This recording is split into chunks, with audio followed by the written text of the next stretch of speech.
जिस दिल्ली में बीजेपी मंगलवार को 2024 का बड़ा शक्ति प्रदर्शन करेगी, वो दिल्ली पिछले 124 घंटे से डूबी हुई है। अच्छी बात यह है कि यमुना का जलस्तर धीरे धीरे घट रहा है, लेकिन राजनीति का जलस्तर जिस तेजी से बढ़ रहा है, यह दिल्ली वालों के लिए ठीक नहीं है, क्योंकि दिल्ली के लोगों के लिए इस समय सबसे जरूरी है बाढ़ का पानी जल्द से जल्द सड़कों और कॉलोनियों से बाहर निकल जाए। लेकिन अफसोस की बात यह है कि बीजेपी और आम आदमी पार्टी बाढ़ पर एक दूसरे से लड़ने में लगे हुए हैं।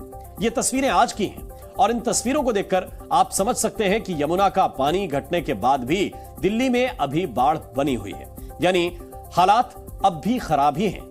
बाढ़ पर दिल्ली के मुख्यमंत्री अरविंद केजरीवाल और हरियाणा के मुख्यमंत्री मनोहर लाल खट्टर के बीच आज भी वार पलटवार हुआ। आम आदमी पार्टी ने आरोप लगाया था कि हरियाणा सरकार ने जानबूझकर दिल्ली को डुबोने की साजिश रची, जिसका जवाब देने के लिए आज खुद मनोहर लाल मीडिया के सामने आए। यह सियासत की बात है और इस समय सियासत से ज्यादा जरूरी है ऐसी जानकारी देना जो बाढ़ प्रभावित लोगों के काम आए।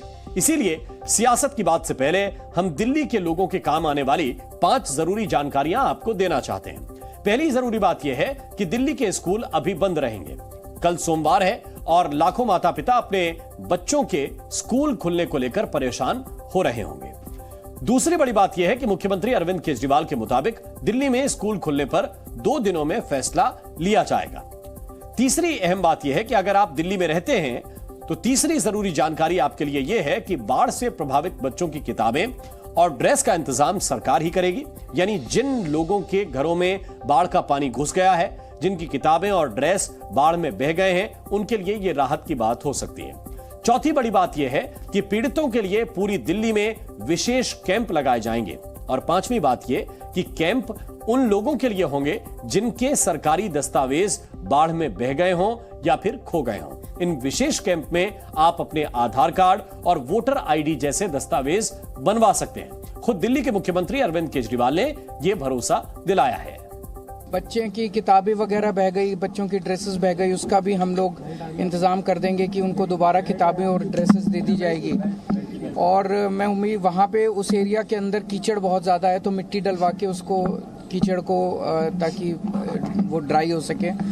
और एक कोई तरीका निकाल रहे हैं कि अगर बाढ़ प्रभावित लोग जो हैं जिनका सब कुछ बह गया, उनको कोई हम एडहॉक रिलीफ अगर किसी तरह की दे सकें, ताकि जो उनका सामान का नुकसान हुआ है वो उसकी भरपाई कर सकें। इसका भी कोई तरीका निकाल के फिर हम इसका ऐलान करेंगे। वैसे दिल्ली की सरकार, एलजी और जनता सबका ध्यान इस समय यमुना के जलस्तर पर है। यमुना का डेंजर लेवल 205.33 मीटर पर है। 13 जुलाई को यमुना का जलस्तर 208.66 मीटर पर चला गया था, जो अब तक का सबसे खतरनाक लेवल है। अच्छी बात यह है कि यमुना का जलस्तर अब लगातार घटता जा रहा है। आज सुबह 10 बजे 205.95 मीटर था, 12 बजे 205.88 मीटर हो गया, दोपहर 2 बजे 205.78 मीटर हो गया, शाम को 4 बजे 205.70 मीटर पर चला गया और शाम होते होते 6 बजे 205.62 मीटर पर आ गया और रात 8 बजे थोड़ा सा और घटा है, 205.56 मीटर जलस्तर दर्ज हुआ है। यानी आप ध्यान से देखेंगे तो यह पता चलेगा कि हर 2 घंटे पर यमुना का जलस्तर 0.6 से लेकर 0.10 तक घटा है। इस लिहाज से देखा जाए तो कल तक यमुना का पानी खतरे के निशान से नीचे आ सकता है।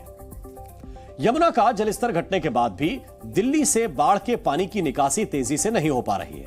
आईटीओ से लेकर निगमबोध घाट और लाल किले के आसपास अभी भी पानी भरा हुआ है। इस वक्त हम रिंग रोड के पास निगमबोध घाट पर मौजूद हैं और यमुना का जलस्तर खतरे के निशान से आ गया है। लगातार जो गिरावट है जलस्तर की वो देखी जा रही है, लेकिन बावजूद इसके तस्वीरें जो है वो परेशान करने वाली है। ये निगमबोध घाट का इलाका है। निगमबोध घाट पे को जो अस्थायी तौर पर कई दिनों से बंद किया हुआ है, अभी तक उसे सुचारू रूप से चालू नहीं किया गया। वजह है इसके अंदर पूरी तरीके से पानी भर जाना। और ये आप तस्वीरें देख सकते हैं कि कैसे लोगों को मशक्क़त करनी पड़ रही है इस सड़क से होकर गुजरने में।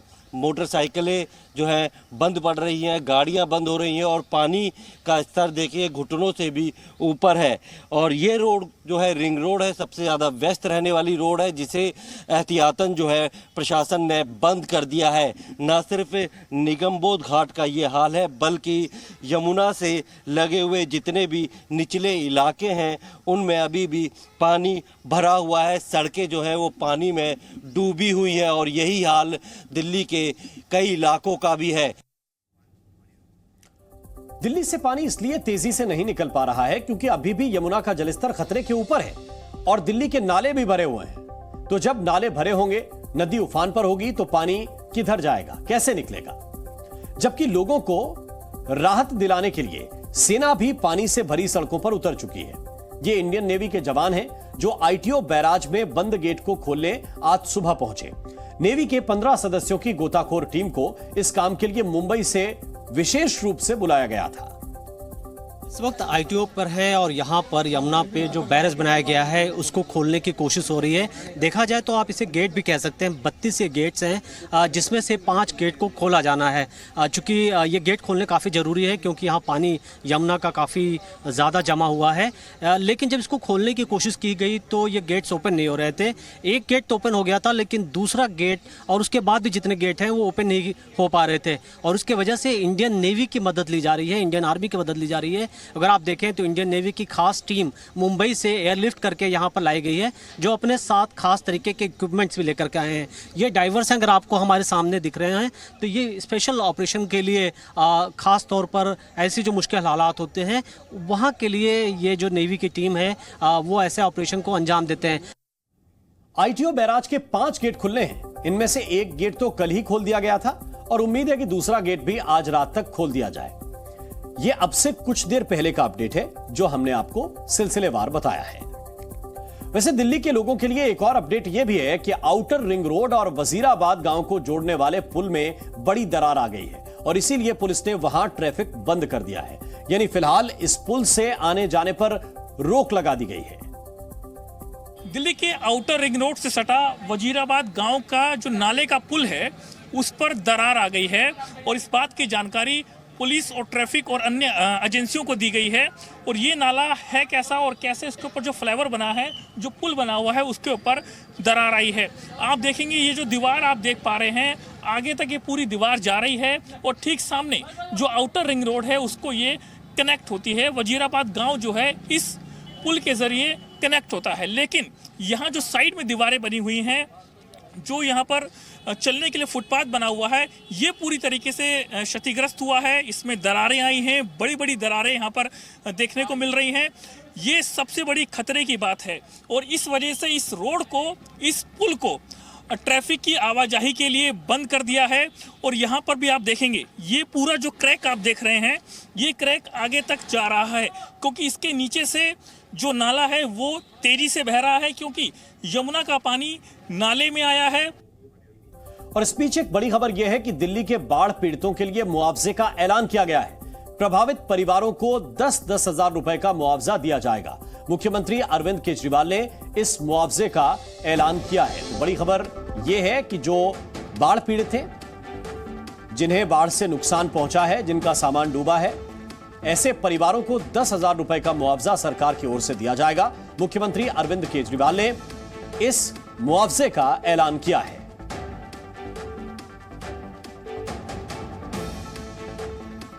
दिल्ली के मुख्यमंत्री अरविंद केजरीवाल और उनकी सरकार के मंत्री कई दिनों से यह आरोप लगा रहे हैं कि हरियाणा सरकार ने जानबूझकर हथनी कुंड बैराज से पानी छोड़ा और इसलिए दिल्ली में बाढ़ आ गई। आज हरियाणा के मुख्यमंत्री मनोहर लाल ने केजरीवाल के आरोपों का जवाब दिया है।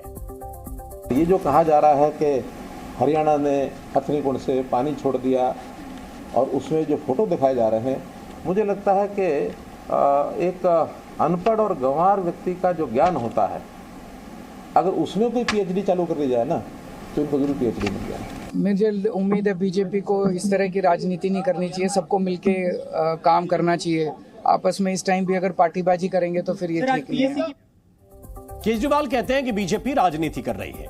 बीजेपी कहती है कि आम आदमी पार्टी दिल्ली की बाढ़ में अपनी नाकामी छुपाने के लिए हरियाणा सरकार को जिम्मेदार ठहरा रही है। मनोहर लाल खट्टर ने कहा कि हरियाणा के कई इलाकों में भी बाढ़ आई है। अंबाला, कुरुक्षेत्र और रेवाड़ी जैसे इलाके बाढ़ से प्रभावित हैं। ये तस्वीर जो आप इस वक्त देख रहे हैं, ये रेवाड़ी की तस्वीर है। इस वीडियो में आप देख रहे होंगे कि एक घर में पानी भर गया है। ये बाढ़ का पानी है। हरियाणा के सीएम का कहना है कि बारिश का पानी पंजाब से आया और हरियाणा में बाढ़ का रूप ले लिया, लेकिन उन्होंने मौजूदा हालात के लिए पंजाब की सरकार पर दोष नहीं मढ़ा। कि वैसे तो कहते हैं पानी नहीं है, पानी दे दो, पानी दे दो, डूबने के हम अब पानी क्यों नहीं लेते। अब उनके बस का ना तो पानी देना है ना पानी भेजना है। पानी नेचुरल फ्लो से आता है। क्या जो बनी हुई अधूरी एसवाइल है इसमें पानी नहीं आया क्या? बहुत पानी आया। इस अधूरी बनी हुई एसवाइल में हमारी एरिया तो बन गई है, तो पंजाब का जो या वहाँ जो नाले थे वो बह करके एसवाइल में आया। एसवाइल ने ओवरफ्लो किया तो हमारा अंबाला जिला डूबा, कुरुक्षेत्र जिला डूबा। ये 2 जिले केवल उस जो अधूरी एसवाइल है उसके कारण से डूबे, लेकिन हमने उनको ब्लेम नहीं दिया, क्योंकि तो एक नेचुरल फ्लो पानी का होता है। आम आदमी पार्टी के मुताबिक हरियाणा की तरफ से आरोप लगाया गया था कि दिल्ली सरकार ने यमुना पुल के रखरखाव के लिए पैसे नहीं दिए, जिसके बाद अरविंद केजरीवाल ने कहा कि यमुना पुल के रखरखाव के लिए पैसा एनटीपीसी देता है, दिल्ली की सरकार नहीं देती और एनटीपीसी पर केंद्र सरकार का ही नियंत्रण है। लेकिन दिल्ली सरकार के मंत्री सौरभ भारद्वाज ने आज शाम को एक ट्वीट करके बताया कि केजरीवाल का वो बयान गलत था। उन्होंने गलती से डीटीपीसी की जगह एनटीपीसी का नाम ले लिया था। आज सौरभ भारद्वाज के साथ एक और घटना घटी। दिल्ली के मयूर विहार इलाके में रिलीफ कैंप पहुंचने के दौरान एक महिला के विरोध का उनको सामना करना पड़ा, लेकिन आम आदमी पार्टी के कार्यकर्ताओं ने उस महिला के साथ धक्का मुक्की की। यह सब कुछ सौरभ भारद्वाज के सामने ही हुआ। सीएम अरविंद केजरीवाल से जब इस घटना के बारे में पूछा गया तो उन्होंने कहा कि इसके पीछे बीजेपी का हाथ है, जबकि केजरीवाल समेत आम आदमी पार्टी के दूसरे नेता और मंत्री जब राहत शिविर जाते हैं तो कोई हंगामा नहीं होता। केजरीवाल और उनकी सरकार के मंत्री कई राहत शिविर में गए। खुद सीएम मोरी गेट रिलीफ कैंप में जाकर लोगों से बात करने पहुंचे थे। उनके साथ मंत्री आतिशी भी थी, लेकिन किसी ने उनका कोई विरोध नहीं किया, नारेबाजी नहीं की। जबकि सौरभ भारद्वाज के साथ ऐसा क्यों हुआ, इस सवाल पर उन्हें जरूर सोचना चाहिए। जहां तक आरोप प्रत्यारोप की बात है तो आज दिन भर बीजेपी और आम आदमी पार्टी के नेता एक दूसरे के खिलाफ बयानों की बमबारी करते रहे। ड्रेजिंग का फ्लड कंट्रोल का जो बजट है वो 6,800 करोड़ रुपया 6,800 करोड़ रुपया खर्च हुआ है। तो अब मैं जानना चाहती हूँ कि भाई ये 6,800 करोड़ रुपया आपने कहाँ पे खर्च किया है, क्योंकि 6,800 करोड़ रुपया 5 साल यमुना की सफाई पर अगर दिल्ली सरकार ने खर्च किया है तो वो पैसा कहाँ गया, क्योंकि ड्रेजिंग तो आपने की नहीं, तो 6,800 रुपया कहाँ खर्च हो गया। अगर 3 जगह पानी छोड़ने का इंतजाम है तो सिर्फ दिल्ली में क्यों पानी छोड़ा गया? इस बात पर तो भारतीय जनता पार्टी को जवाब देना पड़ेगा कि क्या ये दिल्ली वालों के खिलाफ साजिश थी? क्या दिल्ली में जो बाढ़ आई है उसे रोका जा सकता था? आज दिल्ली के उपराज्यपाल विनय कुमार सक्सेना राजघाट पहुंचे थे। राजघाट में भी बाढ़ का पानी पूरी तरह से उतरा नहीं है। शनिवार को प्रधानमंत्री नरेंद्र मोदी ने यूएई से दिल्ली आते ही उनसे बात की थी और दिल्ली की बाढ़ पर प्रशासन क्या कर रहा है इसकी जानकारी ली थी। तो कुल मिलाकर दिल्ली में बाढ़ के नाम पर राहत और सियासत साथ साथ चल रही है।